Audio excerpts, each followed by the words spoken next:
Le 9 novembre 1989, ce soir-là, Berlin et le monde entier basculent dans l'histoire. Un mur qui, depuis près de 30 ans, symbolise la division entre deux blocs, deux idéologies, deux mondes, va s'effondrer en quelques heures et presque par accident. Tout commence en 1961. En pleine guerre froide, les autorités est-allemandes décident de construire une frontière infranchissable pour empêcher leurs citoyens de fuir vers l'ouest. Le mur de Berlin devient alors un monstre de béton et de barbelés de plus de 150 km. Des familles sont séparées, des amis ne se reverront jamais, et quiconque tente de passer risque sa vie. Plus de 130 personnes y laisseront leur sang, abattus ou électrocutés pour avoir osé rêver de liberté. Pendant près de 3 décennies, ce mur est le cœur gelé de l'Europe. D'un côté, l'Ouest, avec ses vitrines illuminées, ses commerces, sa liberté. De l'autre, l'Est, enfermé dans une économie fragile, surveillé par la police politique, privé d'espoir. Le mur n'est pas seulement une barrière physique, il est une cicatrice dans les consciences. Mais les années 1980 changent la donne. L'Union soviétique s'essouffle. Mikhaïl Gorbatchev lance ses réformes, la glasnost et la perestroïka. Dans toute l'Europe de l'Est, les peuples se lèvent. En Pologne, Solidarność ouvre la voie. En Hongrie, la frontière avec l'Autriche s'entrouvre. En Tchécoslovaquie, les manifestations se multiplient. Et en Allemagne de l'Est, le peuple n'en peut plus. Les rues de Leipzig, Dresde et Berlin s'emplissent de milliers de citoyens qui crient « Wir sind das Volk ». Nous sommes le peuple. Le régime chancelle.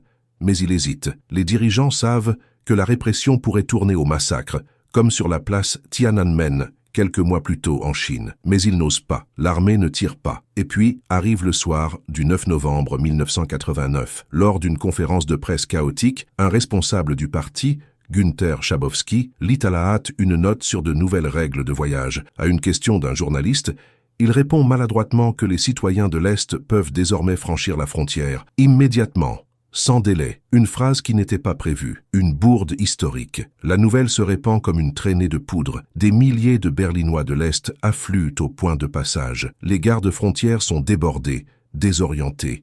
Ils n'ont reçu aucun ordre clair. Doivent-ils tirer? Doivent-ils ouvrir? La foule grossit, scande « Ouvrez les portes !» Finalement, à la frontière de Bornholmer-Strasse, peu avant 23 heures, un officier prend une décision.